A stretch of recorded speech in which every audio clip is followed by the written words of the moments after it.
Pourquoi Jésus doit mourir? Bienvenue dans votre podcast qui vous accompagne dans cette période de la Pâque.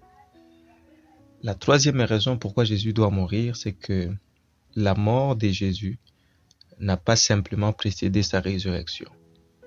Elle en était aussi le prix. C'est pourquoi dans Hébreux chapitre 13, le verset 20, il est dit que Dieu l'a ramené d'entre les morts par le sang d'une alliance éternelle. Le sang de l'alliance éternelle est celui de Jésus. Et Christ lui-même l'a dit dans Matthieu 26, le verset 28, « Ceci est mon sang, le sang de l'alliance ». Quand la Bible parle du sang de Jésus, elle se réfère à sa mort. Une simple effusion de blessures de Jésus n'aurait jamais suffi pour opérer le salut. Il fallait qu'il saigne jusqu'à en mourir. Voilà ce qui rend l'effusion de sang de Jésus si cruciale. Mais vous devez vous poser la question, quel est le rapport entre cette effusion du sang de Jésus et sa résurrection?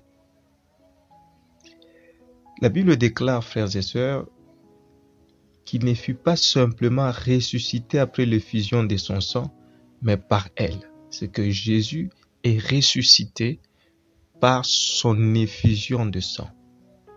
Cela signifie que l'œuvre accomplie par la mort de Christ était si complète et si parfaite que sa résurrection fut en quelque sorte sa récompense et l'approbation par Dieu de ce que Christ avait opéré par sa mort.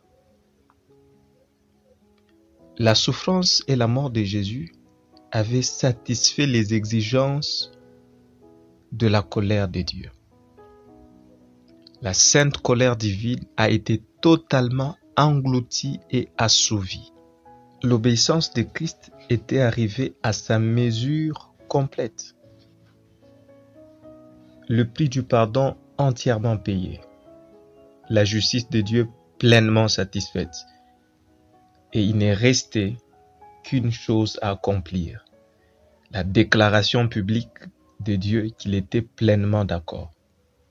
Et Dieu va donner cette déclaration publique en ressuscitant Jésus d'entre les morts. C'est pourquoi la Bible déclare dans 1 Corinthiens 15, 17, « Si Christ n'est pas ressuscité, votre foi est vaine. » Elle ne veut pas dire que la résurrection a été le prix payé pour nos péchés. Non. Non. La résurrection n'est pas le prix à payer pour le salut de nos péchés. Mais la résurrection prouve que Dieu estima la mort de Jésus comme un prix suffisant. C'est que Christ ressuscité, c'est la preuve que la mort de Jésus a été acceptée par Dieu comme un prix. Si Jésus n'était pas ressuscité d'entre les morts, sa mort aurait été un échec. Donc Jésus qui doit mourir, si Jésus était resté dans le tombeau, sa mort était vaine.